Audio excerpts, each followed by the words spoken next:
Right on time.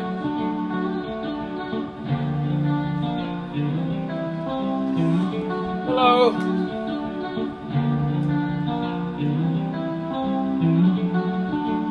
Hello there. Well, it's Gary Lucas here on Thursday, Income Tax Day, April 15th. Oy. Well, don't think too much about that. And I'm going to play for you now.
And so on and so forth. And well, welcome to our Thursday session here in the Wild West Village. And it's an overcast, kind of a gloomy day, drizzling most of the day. And I went up to Midtown on an errand earlier, and I can't say it was it was any more beautiful up there. Lots of sullen faces and, yes, the usual surly attitudes, but hey, what do we care other than to observe them and ignore them? Because anyway, this is a city that was built for people. I mean, you know the old saying, what doesn't kill you makes you stronger? I really, really believe that in so many ways.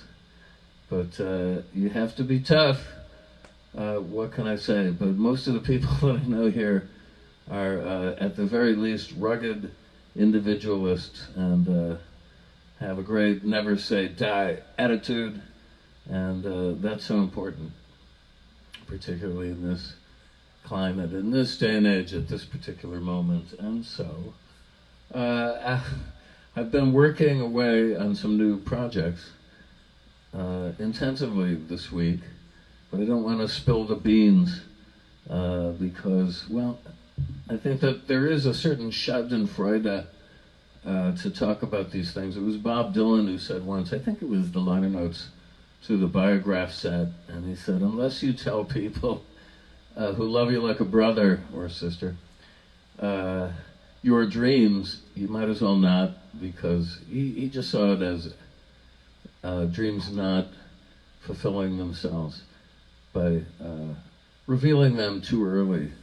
Let's put it that way. So I'm preferring to work on these things and build them up in a gradual way rather than to reveal too much right now. But it's very encouraging because there is no better cure that I know of than to work at something that you really love and to throw yourself into the act of doing so. That is maybe one of the reasons for so much misery on the faces of people besides the darn pandemic. I think a lot of people really dislike what they're doing to make a living, or to have to struggle to make a living, as most of us do. So it's always better to choose wisely whatever profession you do enter in, and the best would be to love what you do. I know, it just sounds like empty platitudes, but believe me, as somebody who walked away from, it wasn't really a cushy day job, but it was some kind of sinecure, that's for sure, for about 13 years, because to me, I found it like so easy to fulfill the job, and that job was writing advertising, basically for music I really didn't care about much. Once in a blue moon, there'd be some group that I was handed, like The Clash, for instance, that I really could get excited about.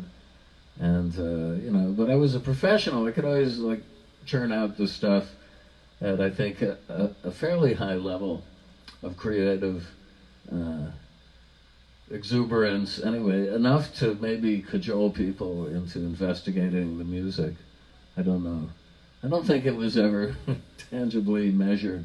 They seem to measure everything and quantify it these days as to its effectiveness. I don't think it was ever even vetted through focus groups other than the marketing people I was doing this for in the corporation. Nevertheless, I did it, and I was doing it to death. I was really good at, some of those ads of mine won Clio awards, if you know anything about that. That was a prize advertising copywriting award and art direction award. that eventually was revealed to be a rather corrupt platform for the people running it, insofar as they required pretty sizable fees, right, alongside your submission. Always be suspect of awards where you have to sort of pay to play. Do you know what I mean? Speaking of which, I have some good stories about that, but I'm going to keep stum, not to ruffle any feathers today. But actually, I had some requests to do something with the steel guitar, which I haven't touched in a while. So let me get that old thing out of here.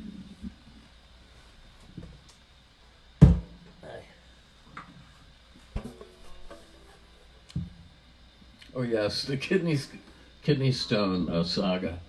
Well, I had that CAT scan yesterday, not too far from here, in the good old Northwell uh, edifice over there. It used to be an extension of a hospital.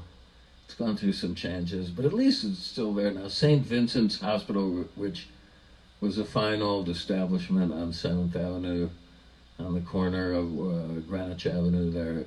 Actually, it was a deadly intersection. There were very many fatalities associated with it because it was confusing. There were so many different intersecting roads at that junction in the village. Yes, it was dangerous. So anyway, they did rip St. Vincent's down and put in very expensive luxury condos. I think that was the name of a group at one time, I think, or an album title, Luxury Condos Coming to Your Neighborhood.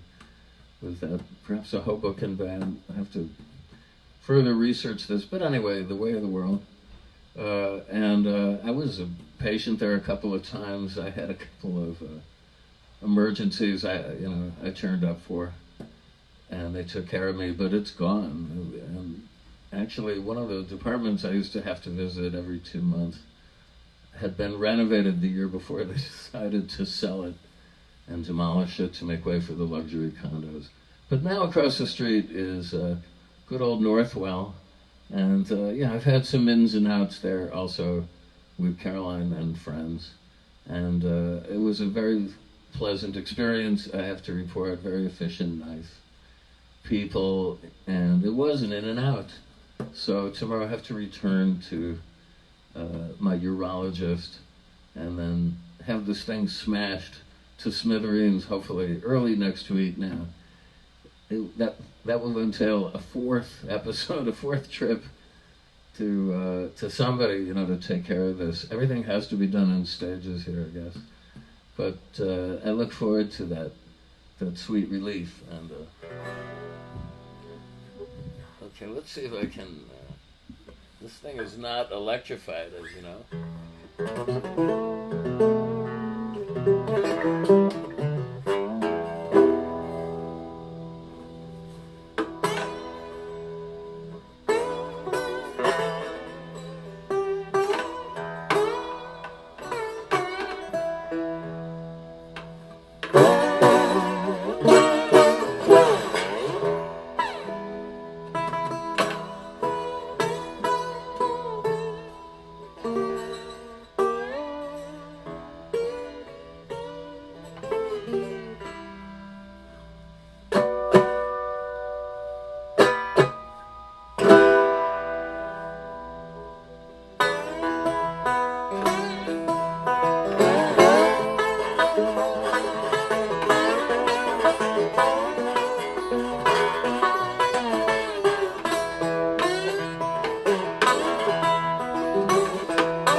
how's everybody's vaccinations going?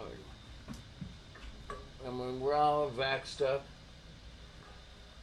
in the immediate family here. But I was horrified to read that almost half of all Republicans in this country oppose vaccination and are refusing to get it. And what does that say about team spirit, at the very least, and patriotism, and trying to do the right thing and protect your fellow humans? And I don't quite understand the logic, as the testing of most of these anyway has been very, very effective. So what's the problem? What is the problem? I'm not sure, but I hope it does not bode further ill for the great Commonwealth of the U.S. And, well, what can I say? I'm going to finish. This is for the Downtown Music Gallery. If you get a chance, go and visit Brother Bruce there. He's one of my oldest friends in New York. It is a mecca of all sorts of cool, unusual music that you're not going to find really anywhere, probably anywhere in the vicinity of the Eastern Seaboard here. Not in such concentration. He's got a line on stuff you wouldn't believe, and keeps it in stock, and is a very cheerful person, very knowledgeable as far as what you may need. He's very good at suggesting new music, and he has people who've patronized his establishment for years. Plus, he used to, before lockdown, do live shows in the space, and it goes way back to he had an establishment when I was first starting out solo in the late 80s called Lunch for Your Ears. And there's some clips of me playing in that old space. This was a joint that he ran with Manny Maris. There's a name out of the past. Hi, Manny. Anyway, Bruce will fix you right up. Go see him if you need some recommendations or if you're just a browser. But he's a very, very excellent authority on new music. Plus, it has an encyclopedic knowledge, as it turns out, because I get his newsletter, and he's been writing up a storm about his passion for rock music. Who knew? I didn't really realize he had this component to his musical love. But he had a good appreciation of the psychedelic version of Eric Burdon and the Animals, which I am also very partial to since my high school days. And anyway, he's just, check out that store. It's 13 Monroe Street. It's way the heck down on the Lower East Side, but you'll find it. And it's Lucky 13 for music lovers. And I will go out with a pure improv. He's putting me back in the newsletter, but I noticed that it said I'm going to play songs. Yeah, I do play some songs, mainly instrumentals, but I have been known to do pure improv, which I love to do also. I try and cover the waterfront. If anybody was trying to describe my modus operandi, I'm not a snob. And I love all sorts of music, especially experimental, free jazz. So, just imagine here, this is me performing in Bruce's store when things get better for us.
that was for Sal Valdez, a friend of mine in Argentina. Feel better, Sal. And everybody, please, smile. Even if you're faking it, smile. You'll feel better. Okay, thanks for watching. I'll see you on Saturday. Love you guys. Bye now.